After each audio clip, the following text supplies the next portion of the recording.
സൗദിയിലെ യാംബുവിൽ media one സംഘടിപ്പിച്ച super കപ്പിൽ സനയ ഫുട്ബോൾ ക്ലബിന് കിരീടം. RCFCക്കെതിരെയാണ് ക്ലബിന്റെ ജയം. നിശ്ചിത സമയത്തിൽ ഇരു ടീമുകളും ഓരോ ഗോൾ വീതം നേടിയതിനാൽ പെനാൽറ്റിയിലൂടെയാണ് വിജയികളെ കണ്ടെത്തിയത്. യാംബു റോയൽ കമ്മീഷൻ കായിക വിഭാഗം മേധാവിയാണ് മത്സരം ഉദ്ഘാടനം ചെയ്തത്. പുലർച്ചെ വരെ നീണ്ട മത്സരം കാണാൻ 100 കണക്കിന് പേരാണ് എത്തിയത്.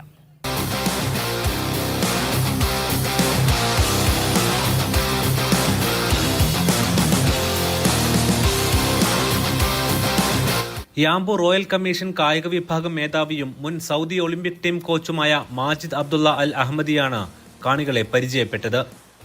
Media One Super Cup Yanbu എഡിഷന്റെ ഫൈനൽ അദ്ദേഹം ഉദ്ഘാടനം ചെയ്തു. The first time see Indian players inside Saudi Arabia professional.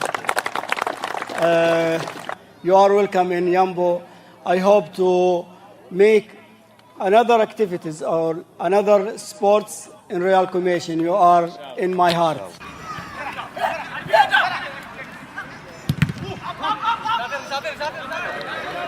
വിവിധ ഘട്ടങ്ങളിലൂടെയുള്ള മത്സരത്തിൽ ഫൈനലിലെത്തിയത് സനയ FCയും RCFCയും.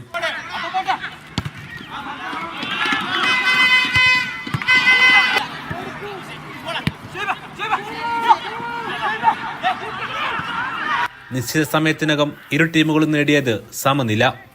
ഇതോടെ മത്സരം penalty ഷൂട്ടൌട്ടിലേക്ക്.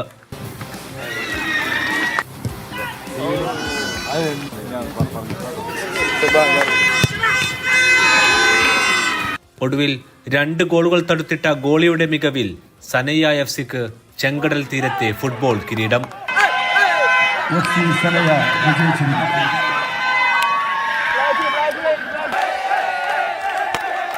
Media One Saudi manager Ahmed റാഷിദും യാംബു സൂപ്പർ കപ്പ് മുഖ്യ സ്പോൺസറായ HMR കോൺട്രാക്ടിംഗ് ലിമിറ്റഡിന്റെ നൌഫലും ചേർന്ന് കിരീടം കൈമാറി.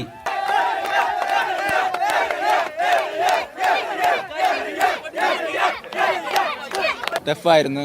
നല്ലവണ്ണം പ്ലേയേഴ്സ് അധ്വാനിച്ച് അതിന്റെ റിസൾട്ട് ഫൈനൽ കപ്പടിച്ച് ടീം വർക്കാണ്. ഞങ്ങള് ഒന്നിച്ച് ഞങ്ങള് ടീം വർക്ക്.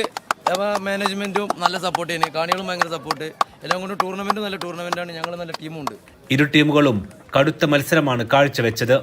കളിക്കാരിൽ ഭൂരിഭാഗവും യാംബുവിനും സൗദിക്കും പുറത്തുനിന്നുള്ളവരായിരുന്നു. റണ്ണറപ്പായ ടീമിനുള്ള കിരീടം മീഡിയ വൺ സൗദി മാനേജറും നിയാസ് യൂസഫും ചേർന്ന് സമ്മാനിച്ചു.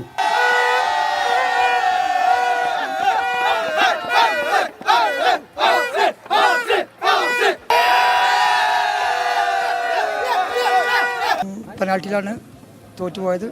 ഇൻഷാ അല്ലാഹ് ഇതുപോലുള്ള ടൂർണമെന്റ് മീഡിയ വൺ ഇനിയും നടത്തട്ടെ. എല്ലായിടത്തും വളരെ സൂപ്പറായിരുന്നു. യാംബൂല് എന്ന് പറഞ്ഞാൽ ഫുള്ള് ഫുട്ബോൾ ഭ്രാന്തന്മാരുള്ള സ്ഥലമാണ്. അവിടെ നിങ്ങൾ വന്നത് വളരെ സന്തോഷം. മത്സരത്തിന്റെ പ്രായോജകരായ HMR, Royal Plaza, Arab Dreams, Bin Khamis, Rimal Aula, Formula Arabia, Aradco തുടങ്ങി 10ഓളം സ്ഥാപനങ്ങൾക്കുള്ള പുരസ്കാരങ്ങളും വേദിയിൽ സമ്മാനിച്ചു.